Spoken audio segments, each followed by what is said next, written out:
Hello, everyone, and welcome to Health and Happiness at Work. My name is Katie. This is a podcast for busy working adults, and you are catching me on a day that is a busy season, a busy time, kind of a tough season of life, to be honest. And ironically, my plan for today's topic is around optimism and cultivating an optimistic outlook. So, this is sort of a part two almost to our previous episode on Wednesday. That was dedicated to positivity, celebration, possibility within the workplace and workday. It was pretty focused on that as opposed to globally, being optimistic in life. So, with that, I'm going to kind of continue the conversation. I'm realizing this is an unedited show, as you can tell. I'm realizing my inbox is open. So, I'm going to go ahead and close that so you don't have to hear it. And we'll get kicked off here.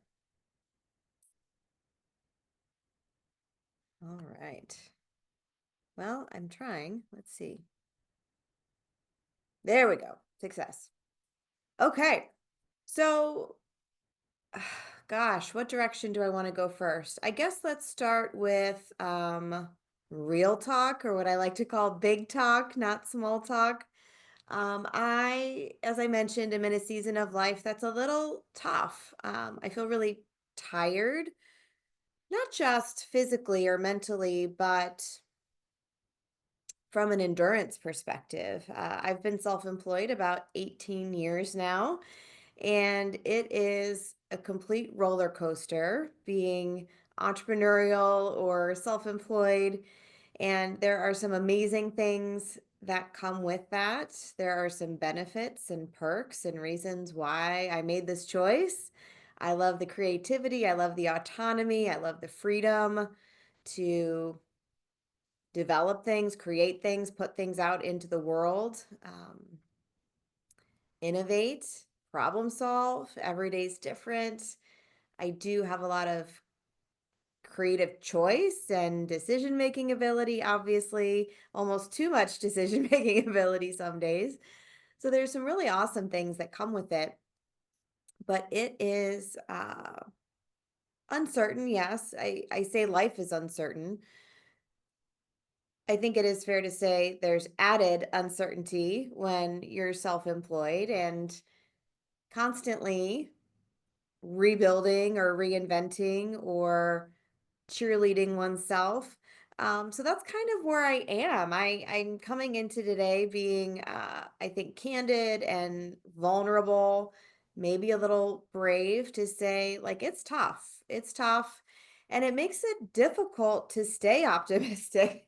And as I was kind of mentally preparing for today as well, I'd say I'm not someone that is just naturally optimistic or positive. And I think that is why I was so fascinated or interested in positive psychology when I kind of discovered it through my professional development and some of the trainings I was attending through health coaching. I really appreciated positive psychology because it was a completely different way of looking at the mind from what we had been doing, I think, as a culture. But then also for me personally, I wasn't naturally positive all the time. And being a perfectionist as well, or I should say a recovering perfectionist, that kind of compounds things. I think you could relate to that, right? Like if you want things to be perfect or a certain way all the time, then it makes it very difficult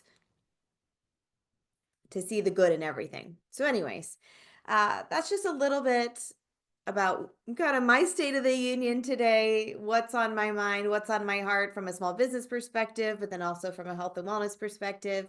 And so when I have seasons like this, I say to myself, gosh, I'm the expert. Um I'm in this industry and I do this all day, every day. And, I'm supposed to have it all figured out all the time. And then I remind myself, and others remind me as well, that I'm human, and I I think I'm called to do this work because I've had to figure it out for myself. And I'm in the process of finishing a book, and I talk about that in the book too, that it has not always been easy for me from a mental health perspective.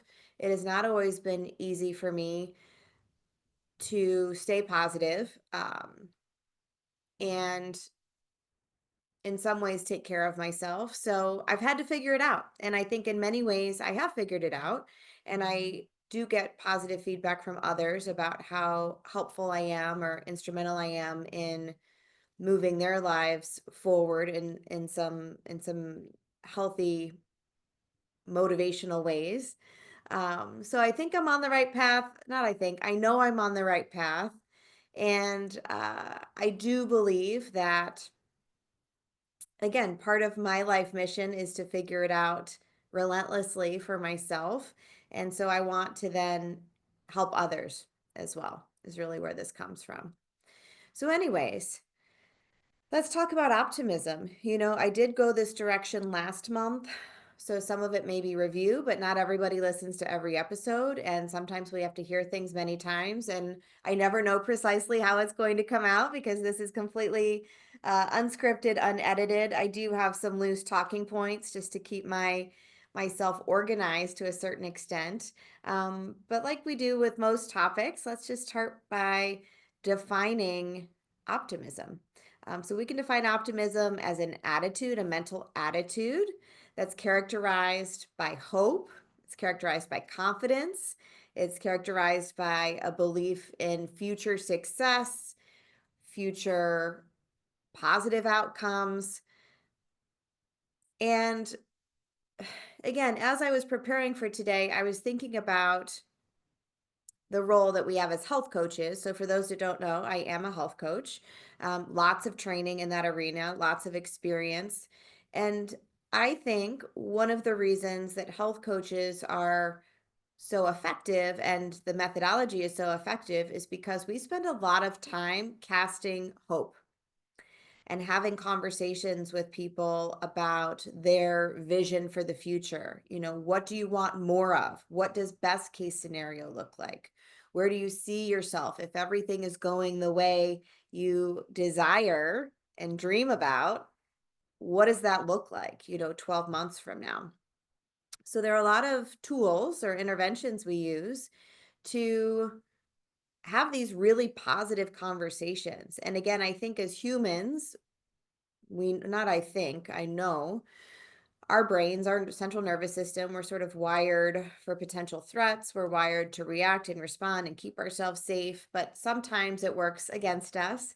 And sometimes we can find ourselves just really burdened and or suffering by fixating and focusing on what we don't want and what's not working and what we're not doing and how unmotivated we are. And trust me, I speak from firsthand experience. I've been in those places where it's really tough to activate, to get going, to put one foot in front of the other and to self motivate. But again, I have had what I'm proud to say is a relentless commitment to figuring it out and getting to the other side of bad days or anxious days or depressed days. And here I am. So I think it's important for folks to know that if you are really struggling with that vision for the future, finding the good, thinking about everything working well, going well, being aligned, having this really positive experience of life, if you're having trouble like seeing that for yourself, working with a coach opens up, I think, some of those doors because you're having these conversations and you're being maybe challenged in healthy ways to consider other possibilities aside from what could go wrong. Very, very, very different. And it does feel different and unfold differently when you have the support of another person. Sometimes we're trying to go through things alone and we're not on this planet alone and no one expects us to go through life alone. So oftentimes it takes a team. So we can describe hope as a vision for the future. I did, as I always do, a little bit of research, like what are other people saying about hope? What does the research say about hope? And so I do want to read to you a definition that is not mine, but that I found. This is from hopefulminds.org. They describe hope not only as a vision for the future, but a vision for the future fueled by positive feelings and inspired actions. I don't know, there's something about that last part that really does it for me. I like the phrase inspired actions because, yes, thinking positive thoughts is lovely. Having the experience of positive emotions, joy, laughter, excitement, passion, having those positive emotions is really, really powerful. But it's, I think, inspired actions that move the needle the most and where maybe people get a little hung up in. I talk about this a lot. I think as humans tend to uh, think versus do.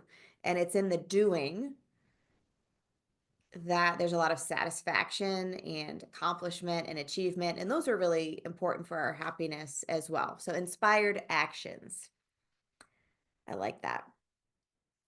Optimists also look for the learning. We talked about that last episode a bit, that when there's adversity or a mistake or a challenge or a problem or tough feedback, the optimist will say, okay, what can I learn from that? And how do I apply that, otherwise in my life.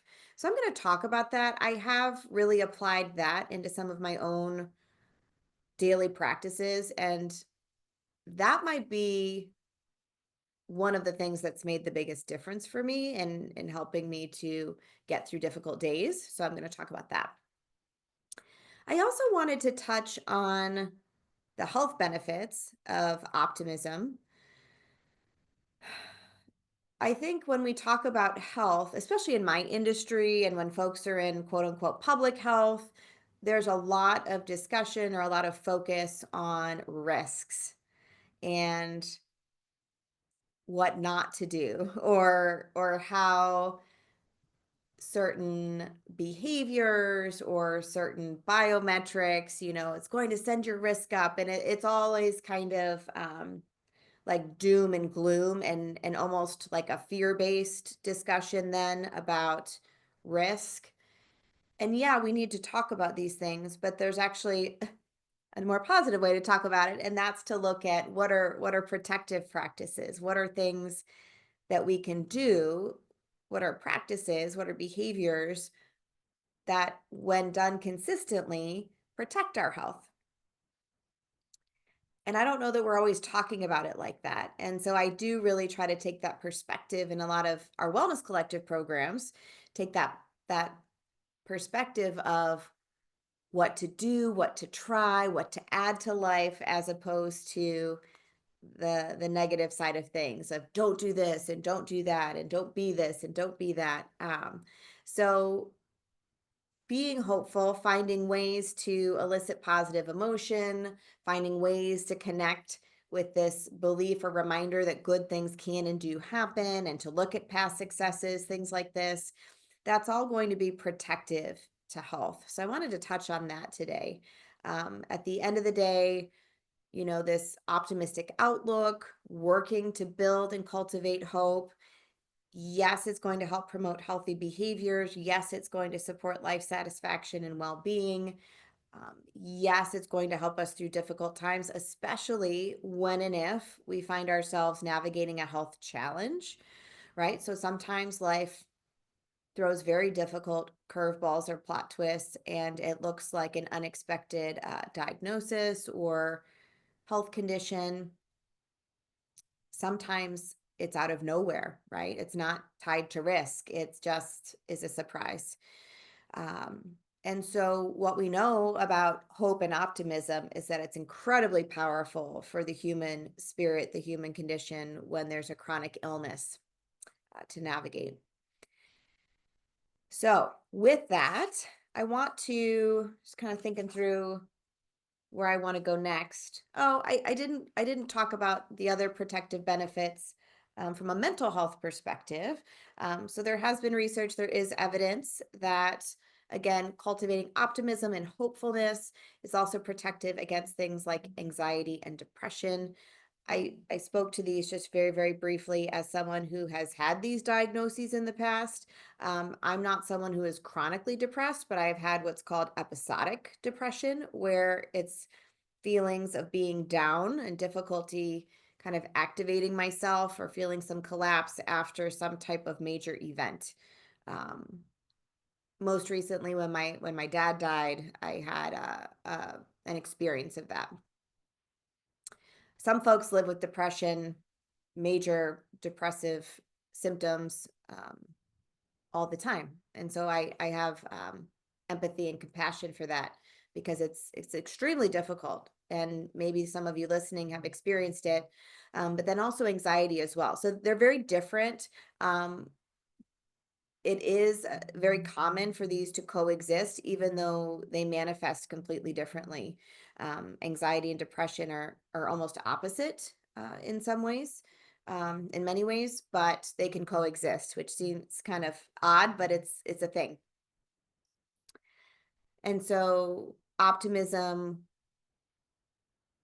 building hope, building resiliency, these all help to combat the experience of anxiety and depression, and keep people safe from self-harm and some self-sabotage.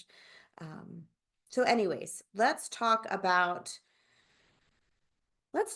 overcoming negativity and some very specific things that can help to rewire the brain. And I'm very spontaneously or organically right now thinking about something that I hadn't planned on talking about. Um, but it's coming up for me. So let's go there. There was a time, I would say about 10 years ago, I noticed that life cycles in tens for me. That's just maybe a me thing. But about 10 years ago, I was also navigating some things professionally, some exhaustion with being self-employed and a small business owner and what to do next. And uh, I found myself not having the best attitude. Now that I think about it, not being especially hopeful. I was on the down bit of the roller coaster, not the up. And I felt like my mindset and my attitude was pretty bad. And at the time, I hired a coach. It was not a health coach, it was a business coach. And I found it to be a pretty awesome experience. Um, Fast forward, I would say about a year of being in this program and receiving coaching and attending more trainings than I can even count, and some small business retreats and things like that. And I remember saying to the coach, "It's like you've rewired my brain." And now, based on what I know about neuro wellness and neuroscience, she did rewire my brain, and it's a thing. You can, I like this term, like, update your operating system, because essentially our thought patterns, our self-talk, even our behaviors, they're all kind of hardwired essentially in the brain with these synaptic connections, neurons that fire together, wired together. And so whatever we do repeatedly, whatever we say repeatedly, it becomes very familiar to us. And it becomes essentially muscle memory and mind memory. And so if we're having these recurring or automatic negative thoughts, they will persist. Um, but we can change that thanks to neuroplasticity, this ability for the brain to change. And so, because the brain can change, we can have a different experience, and we can change our thoughts. And I think, I know that that was my experience, is that we undid some of that programming and some of that self-talk, and changed those attitudes and beliefs about what was possible in my business, or for my own potential, for my own success, for my impact on the planet. And I had to be around like-minded people, and I had to be around a different perspective, and I had to get out of my own way a little bit, and I had to rewire my thoughts. And some of that self-talk. And it's not easy. I very much think it's a daily job, or a daily job sounds like a burden, daily commitment, daily practice. Once we do things with a certain amount of repetition and volume, we can kind of override that negativity. And there still might be tough days, but that's kind of where I want to head next is overcoming negativity, updating the operating system, uh, and having a different experience, and just witnessing how it can change the perspective or the outlook about not only navigating each day, but about the future as well. So, I'm going to spend the balance of our time today on how I'm currently practicing this and how I've implemented it into my life. And, I've done enough episodes now. I think I've touched on some of this in the past, but not definitely in this same way. Uh,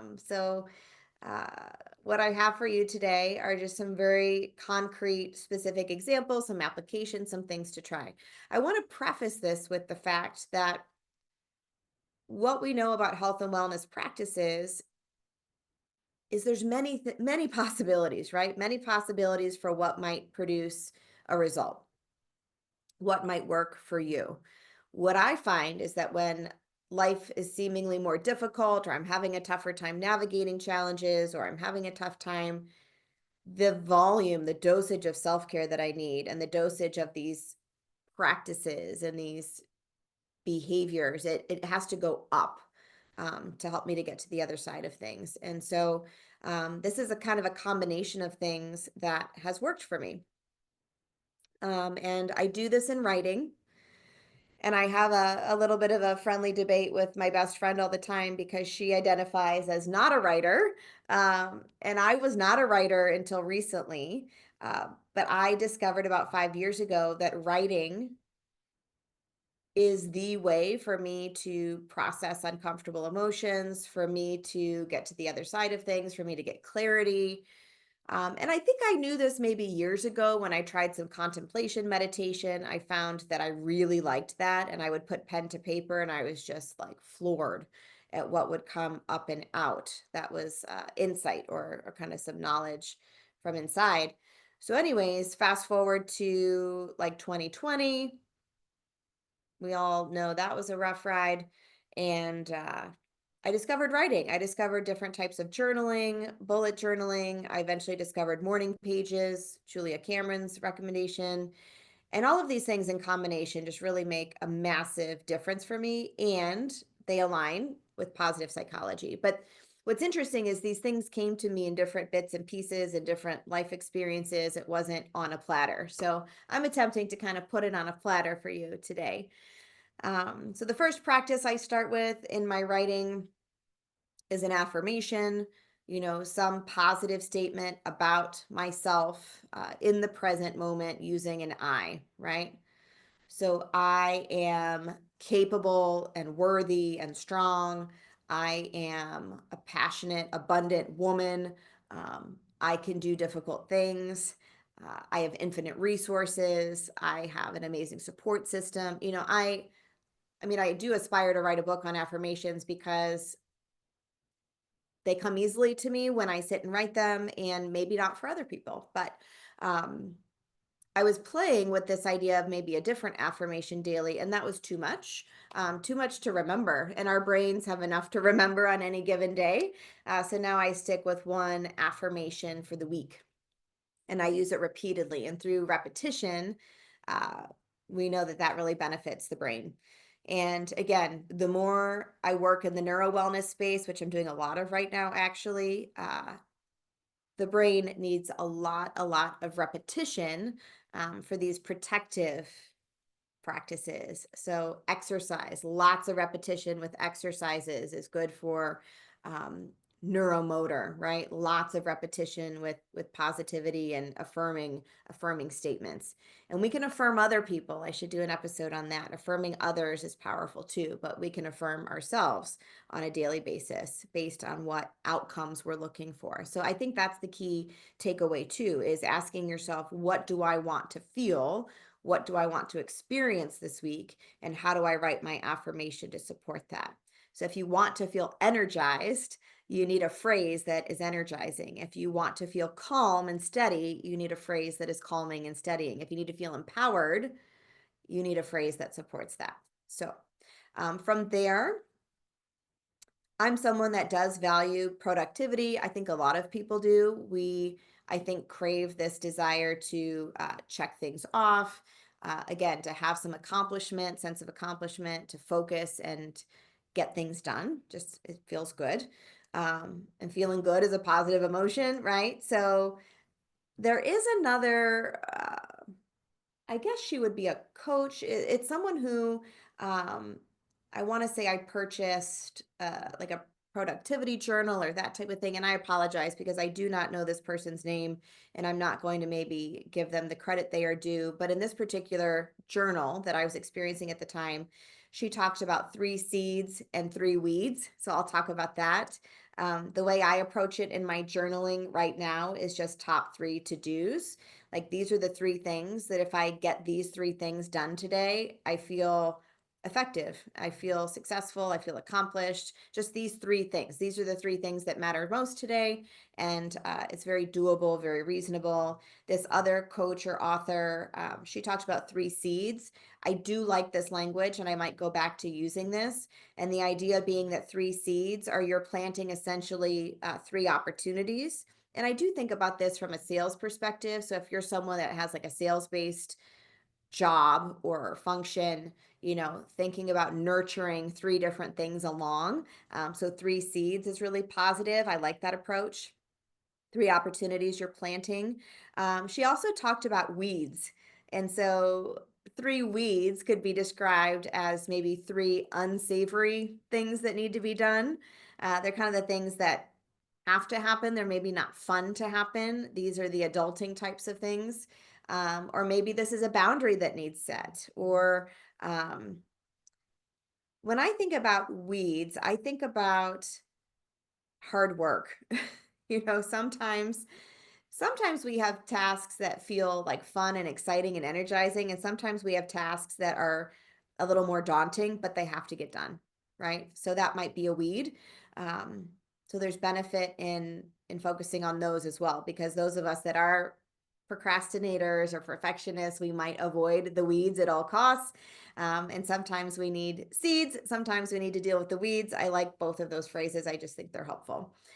So next in my writing practice, each day I acknowledge a win. So this ties to last month's content, something to celebrate, something to applaud, something to tell everybody about so that they can celebrate with you, some success. I also next write 3 good things that happened. This is an evidence-based exercise from positive psychology. You may have heard me talk about it before. Some people call it 3 blessings. You could interpret this as 3 things you're grateful for, but gratitude is slightly different. So if I'm thankful for something, I appreciate it. And so that's essentially expressing thankfulness or appreciation for that which we already have, which does go a long way for supporting our health and happiness. But 3 good things or 3 blessings might just change your perspective on the exercise slightly. So again, sometimes we think about the one thing that happened that day that was catastrophic, or the bad thing that happened that kind of hijacked the joy from the whole day. So the 3 good things exercise reminds us that good things happen not only occasionally, but potentially every day. We're just not focused on them. And so sometimes I do have to sit there a little longer to say, what other good thing happened? Um, and I think what might be tricky about this exercise is that some of us also practice mindfulness. And when you practice mindfulness, the coaching or the guidance or the practice is to not judge the experience. You don't say it's a good thing or a bad thing. You just say this thing happened. And so there are times where mindfulness allows you to accept and kind of neutralize an experience. And so this is different. And so I think if you're someone that's fully enrolled in the mindfulness practice and then you're introduced to the good things practice, you're like, but wait, I'm judging the experience. So that's what's tricky, I think, about life is we have to take different tools, different ideas and make sense of them for ourselves. So for me, there are times where the mindfulness practice is what I need, and I just need to accept what's happening and I need to take the label off and not judge it. And that helps me in certain situations. But I would say the three good things exercise helps me when I'm feeling down, when I'm questioning negative things happening repeatedly. Like you hear people say things like, oh, bad things happen in threes. They're kind of waiting for the other shoe to drop. So the three good things exercise will keep you focused on looking for sort of the gems of the day, and remembering that good things can and do happen. They will continue to happen, and they happen more frequently than we even acknowledge. So that's very powerful. And then the last step of my journaling, and again, these are all different prompts. I will re-review them in a moment. The last thing I write is something I learned today. And so, yeah, the something I learned today prompt could lead me to write down like some silly fact, like, oh, I learned a new word, or uh, I learned about this new opportunity in town, or, I tried a new restaurant, but that's not really the direction I go. When I think about something I learned, it's typically from something kind of difficult, like I made a mistake. And so what did I learn from that mistake? Or a misstep, or um, something that made me uncomfortable. Like, what did I learn? Like, maybe I need to set a boundary, or maybe I was too hard on myself. So that might be, and I said this earlier in our session today, that might be the one thing that helps me the most is focusing on the learning from the day. And again, that is more of a mindfulness approach because you're taking it as insight and information and looking for how it's going to influence you in the future. So it's kind of like reflecting, what did I learn from the day? How do I apply this in the future? How do I carry it forward? How does this benefit me? How will I do life differently? How will I think about things differently? How will I behave differently? I mean, I can't say enough good things about it. And so sometimes, again, being a perfectionist, sometimes a mistake feels catastrophic and feels like extra amplified for me. So being able to say, you know what? I learned X, Y, and Z. It's much more empowering, and it's a much healthier use of energy and bandwidth and thought power than to be fixated on what went wrong per se. So I would say it's all of these things in combination that for me really help my outlook the most. And ideally it's done daily. Sometimes I do part of it in the morning and part of it in the evening. So what I do the morning, I do the affirmation, the top three to-dos, or that could be three seeds or three weeds. And then at the back half of the day or the night, I focus on the win, the three good things that happened, and something I learned. Worst case scenario, if I miss a morning or evening session, I can do makeup work. And so I actually will go back and reflect and finish whatever I didn't fill in. And I find that even if I miss a day or there's some hiccup, even if I sit down and do all the writing and kind of catch up for the mornings or evenings that I missed, um, still has massive, massive benefit for me. So with that, that's just the direction I wanted to go today. Sometimes when I'm speaking, I take the topic or the talking points and I make them heavily applied to the workday. And I would say today's guidance and today's sharing was a little bit more global, like this maybe doesn't even happen during the workday. Maybe this is what you do to start your morning or to end your evening. So we call that bookending the day, what you do in the morning, what you do in the evening. Um, and again, this isn't about workplace wellness. Like that tends to be where I focus is workplace, work day. Sometimes I talk about what employers can do, how can we benefit the workplace and work day. But this today was just very, very personal in terms of my own experience, and then also very personal in terms of how maybe you could take this and how it could be beneficial to you in life. Not just within the workday. So with that, I think it's a wrap. Uh, I'm on the fence. A couple of people encouraged me to do these live, and I had some tech issues, so I've stopped doing these live. This is completely unedited. Um, but I had some coaching and some encouragement like, Katie, you need to be on video. You need to be on video. And to be honest, I don't love being on video. I feel kind of self-conscious on video a lot of the time.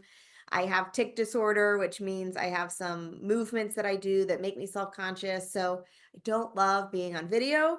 But this is me getting out of my own way and trying something new and different this season, and living to tell about it. And you know what? When you live to tell about it and you get to the other side and you say, okay, I did it and it's fine, it builds your confidence a little bit. So I am practicing what I preach. I am committed to health and happiness, figuring it out for myself, and bringing it to others and into the workplace and into life. So thank you for tuning in today, sticking with me, and I will be back next month. New topic, new talk, and I would love some of your feedback as well. So thank you for being here today.